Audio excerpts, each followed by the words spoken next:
não existe apenas uma forma de integração lavoura-pecuária-floresta. Na capacitação tecnológica, vamos comparar 3 tipos de LPF e ver qual se adapta melhor à sua realidade, com foco na viabilidade econômica.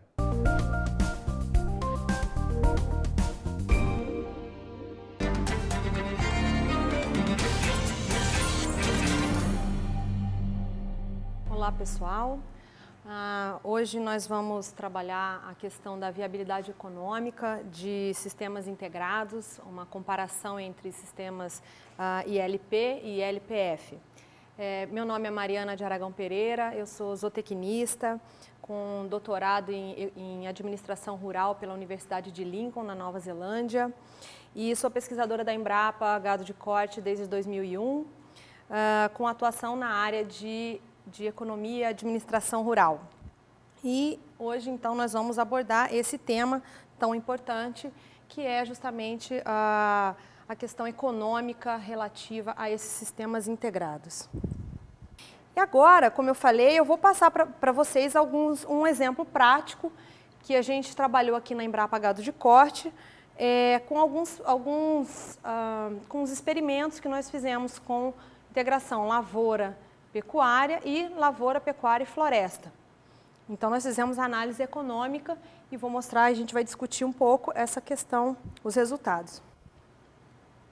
Então aqui vamos imaginar que cada um dos nossos experimentos seja um projeto que o técnico e o produtor estão considerando. Primeiro projeto, em integração lavoura-pecuária, trabalha com pecuária e soja a cada 4 anos e no primeiro ano uma produção de feno. O segundo projeto, em integração lavoura, pecuária e floresta, seria exatamente igual ao ILP, só que agora com a introdução de árvore também no sistema de produção, mas num esquema menos adensado, ou seja, com 227 árvores por hectare. O meu terceiro projeto, que eu estou analisando, que a gente está chamando de ILPF2, também tem a produção de eucalipto, porém numa densidade maior, então com 357 árvores por hectare. Então aqui apresento para vocês alguns dos componentes desse projeto, para vocês entenderem como que a gente chegou depois nos resultados que a gente obteve e também para que vocês conheçam quais os tipos de informação que vocês precisarão levantar para poder chegar no nível de fazer uma análise econômica de viabilidade desses projetos. Então, no componente animal, a gente trabalhou, esses preços são preços atualizados para 2013, e os dados dos experimentos a gente tem até 2012. O que passar desse horizonte, dentro do nosso fluxo de caixa, dentro dos nossos trabalhos, são estimativas que nós fizemos. Então, nosso preço por arroba do boi de 103, custo da arroba produzida também, R$ 78. A produção de peso vivo. Bom, quando a gente trabalhou, a gente vai ver uma diferença aí do ILP para o ILPF 1 e 2, com uma tendência de queda. Bom, por que isso acontece? Aí embaixo a gente coloca isso em proporção de produção, para vocês terem uma ideia. Quando a gente analisa do ILP para o ILPF 1 e 2, há uma queda na produção animal por conta de do sombreamento maior das pastagens e, portanto, um ganho de peso um pouco menor dos animais. No caso, quando a gente pega, por exemplo, o ILPF1 e analisa nos anos de 2 a 4, depois de 5 a 8 e depois de 9 a 12, a gente também observa uma queda. Por quê? Dado o crescimento das árvores. Então, aumenta ainda mais o sombreamento e esses animais também têm essa questão de não ganharem o mesmo nível de peso que ganhariam sem as árvores no sistema. É interessante também que aqui no Integração Lavoura-Pecuária, ocorre o contrário. Quer dizer, conforme os anos do sistema vão avançando, a gente tem um aumento, uma expectativa de aumento de produção por conta dos efeitos sinérgicos entre a pastagem e a lavoura, né? Então, esse é o cenário que nós estamos trabalhando, ok? Agora, esses números são passíveis de mudança. Isso aqui é apenas um exemplo para vocês, e cada situação vão ter números diferentes, né? Componente vegetal, então, agora considerando os parâmetros para os componentes vegetais. Então, nós trabalhamos com soja, como eu falei, a cada 4 anos. O mesmo se observa para a mesma tendência que aconteceu para a produção animal, aconteceu também, ou se espera que aconteça, com a produtividade da soja. Então, no ILP, a produtividade vai aumentando ao longo do tempo. No ILPF 1 e 2, quer dizer, no 1 ele aumenta, mas aumenta pouco. No ILPF 2 ele praticamente se mantém igual. Ali também tem o preço do saco de soja, que é um parâmetro que a gente vai utilizar para poder calcular as receitas da soja. E a gente teve uma produção de feno, 4 toneladas de feno, e ali o preço estimado por tonelada. Na questão do componente arbóreo, aí estão os parâmetros também de produção de madeira para serraria, já no final dos 12 anos. A produção de carvão, porque no ano 8 é feito um corte para carvão.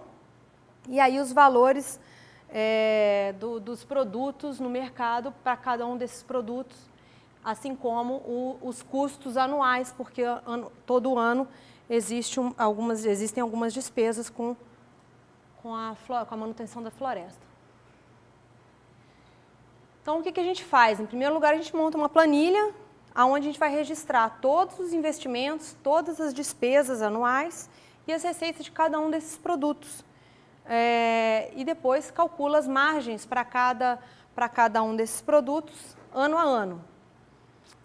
Com base nesses fluxos, né, que a gente vai obter, então, os fluxos, no caso, nós estamos trabalhando com um horizonte de 12 anos, nós fazemos, então, o cálculo de VPL, TIR e de benefício-custo, entre outros parâmetros, né? E são fórmulas, são fáceis de ser utilizadas, porque estão já disponíveis no Excel, então é somente a aplicação da fórmula.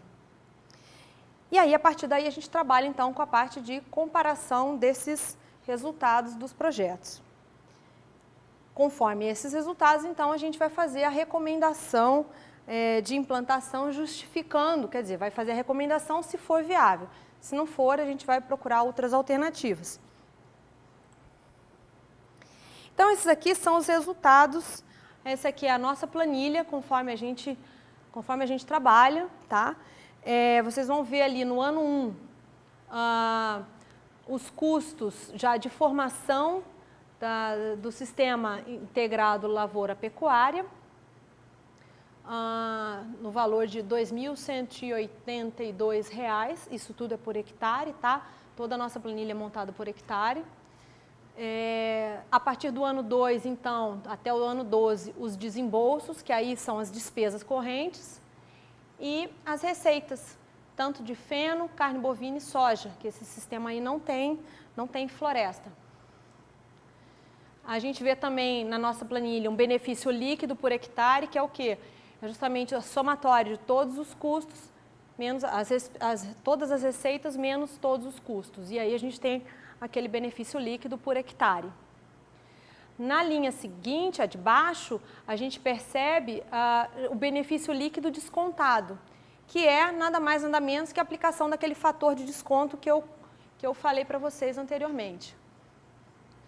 E ali, no final, a gente vê então o VPL de R$ 6.468 por hectare no somatório dos 12 anos. Ou seja, somado todos os fluxos dos 12 anos, 1 hectare no valor atual, me renderia R$ 6.468 dentro desse sistema.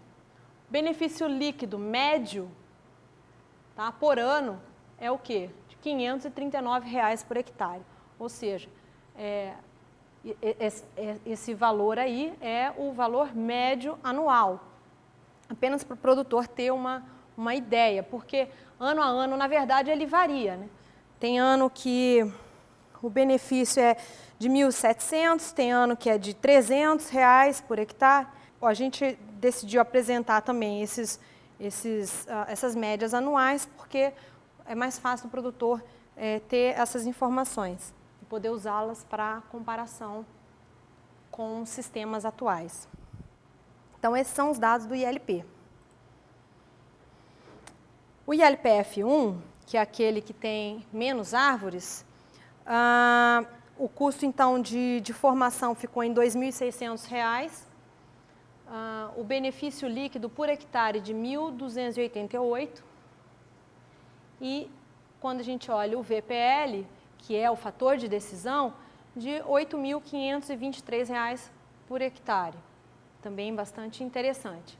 E o benefício, a média anual de R$ 710 por hectare. Ou seja, alguns valores bastante interessantes quando a gente começa a analisar e comparar com outras alternativas de produção. E aqui no caso o ILPF2, né, que tem mais árvores no sistema. A gente tem então um custo de R$ 2.860, o benefício líquido por hectare de R$ 1.034, ou seja, descontadas todos os custos das receitas. No ano 1, o benefício foi de R$ 1.034. Então, o que a gente também está percebendo aqui? Que os resultados que a gente obteve, na verdade, fugiram um pouco daquele gráfico que eu apresentei para vocês anteriormente, de um projeto típico de investimento, onde o primeiro ano seria negativo. E isso se deve muito às receitas que foram obtidas já desde o primeiro ano. Ou seja, o sistema se paga já no ano de implantação. Por quê? Porque a gente está, apesar dos custos elevados por hectare, as receitas com o feno e com a soja são suficientes para cobrir todos esses custos e ainda deixar uma margem para o produtor. No caso aqui, o ILPF2, o VPL nosso lá deu R$ 10.826 por hectare, ou seja, o projeto também é viável, e o benefício médio anual de R$ 900 por hectare.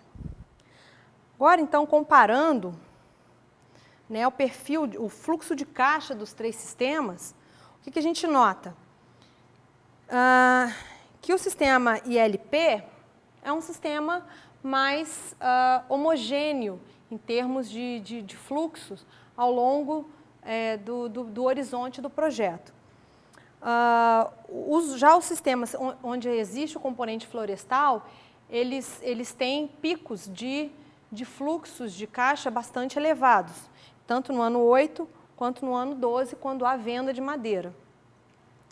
Uma outra coisa importante de notar é que nos sistemas no sistema ILPF2, apesar de estar praticamente imperceptível aqui no gráfico, mas lá no fluxo de caixa que a gente apresentou, é possível ver que existem anos em que o fluxo de caixa é negativo. Isso é muito importante que seja observado. Por quê? Isso significa que naquele ano o produtor não vai ter uma margem positiva e, portanto, ele teria que ter alguma outra fonte para continuar custeando as suas despesas, honrando com seus compromissos. Então, quando a gente vai analisar o projeto, a gente tem que ter a clareza, considerar esse tipo de informação. E aqui, então, uma tabela síntese entre os projetos, comparando esses projetos, a gente vê que todos os projetos foram viáveis, né, são viáveis, por quê? Todos eles têm VPL positivo, economicamente. Do ponto de vista da taxa interna de retorno, aconteceu justamente a situação. No ILP, no ILPF1, não havia nenhum fluxo negativo, ou seja, você não consegue calcular essa TIR. E no caso do ILPF2, o problema foi que houve vários fluxos negativos, ou seja, daria uma resposta, daria várias possibilidades de TIR. Então, a gente também não consegue calcular esse parâmetro. Em termos de benefício líquido, todos eles têm um benefício interessante. Obviamente, o que tem mais madeira também apresenta um valor mais alto por hectare já líquido, ou seja, né, o que sobra no bolso aí do produtor. Em termos de investimento inicial, a gente vê que à medida que vai sendo introduzida a árvore no sistema, o investimento inicial requerido é maior. Ou seja, o que isso significa? Que quem pretende entrar nesse tipo de sistema vai ter que ter um recurso, vai fazer um aporte maior, um investimento maior para poder iniciar o projeto. Então, isso também tem que ser pensado. Será que o produtor tem esse recurso? Se ele não tiver, ele tem alguma fonte de financiamento que ele possa utilizar? As taxas são interessantes? Então, quer dizer, essas possibilidades têm que ser todas analisadas antes do produtor se aventurar no sistema. A questão do fluxo de caixa, como eu falei, também é muito importante. Então, o sistema ILP e o LPF1 não tem fluxo de caixa negativo em nenhum ano, ou seja, todos os anos o fluxo de caixa é positivo, o produtor sempre tem uma margem positiva para poder honrar com seus compromissos. No caso do LPF2, tem anos em que ele tem mais custos do que receitas. Então, ele também tem que saber como ele vai sobreviver a esse período em que o fluxo de caixa é negativo. Ele tem que estar ciente e preparado para isso. Tempo de retorno em todos os projetos foi imediato, porque desde o primeiro ano houve fluxo positivo, fluxo de caixa positivo. É interessante lembrar que no nosso caso nós tínhamos feno. Então nós comercializamos o feno e isso entrou como receita já no primeiro ano. Se não houvesse essa produção de feno, nós teríamos um fluxo de caixa negativo no primeiro ano. Tá? Então, então também tem que ser considerado isso. Quer dizer, para essa situação que nós trabalhamos, houve o retorno foi imediato, mas normalmente não é. Ele normalmente segue aquele fluxo que a gente mostrou no gráfico para vocês. Então, se a gente fizer uma análise conjunta de todos esses parâmetros, de todas essas informações, a gente poderia classificar em termos de risco que o sistema de menos risco seria o ILPF1. Por quê? Porque o investimento ele tem um benefício líquido por hectare interessante, o VPL tem um valor intermediário bastante interessante também, o tempo de retorno é imediato. E o que acontece? Por que o ILP eu considerei como um risco maior do que o ILPF1? Porque se acontece alguma coisa, algum problema, alguma frustração de safra com a produção de soja, boa parte dos parâmetros fica extremamente prejudicados, caem muito. No caso do ILPF1, não. Por quê? Porque tem um terceiro componente, que é a floresta. Então, o sistema fica menos suscetível a variações, a problemas por conta de um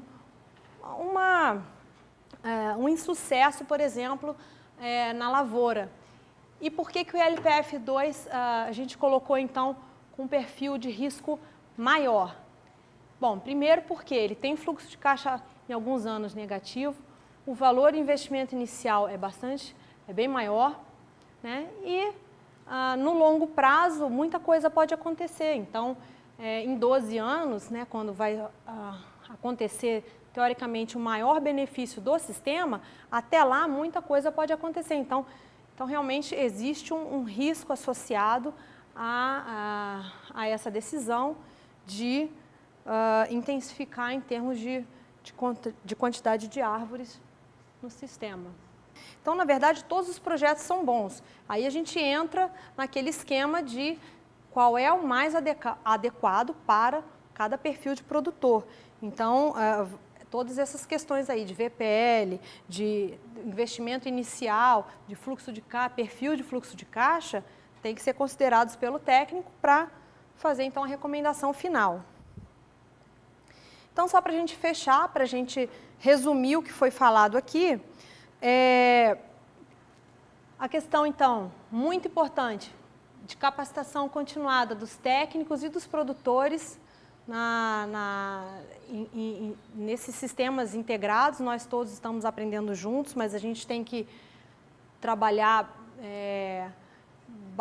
de forma bastante próxima para que esses conhecimentos sejam compartilhados. Sempre fazer análise de contexto atual e futuro e também porque o contexto futuro, quer dizer, a gente tem que tentar trabalhar com cenários para poder identificar qual é a melhor alternativa de sistema integrado para cada situação. Por fim, além disso, fazer a elaboração de projeto de viabilidade econômica, considerando os parâmetros que a gente apresentou aqui, né, de fazer análise de VPL, TI, balanço, o benefício-custo e todos esses outros parâmetros que a gente apresentou. Muito obrigada e até a próxima.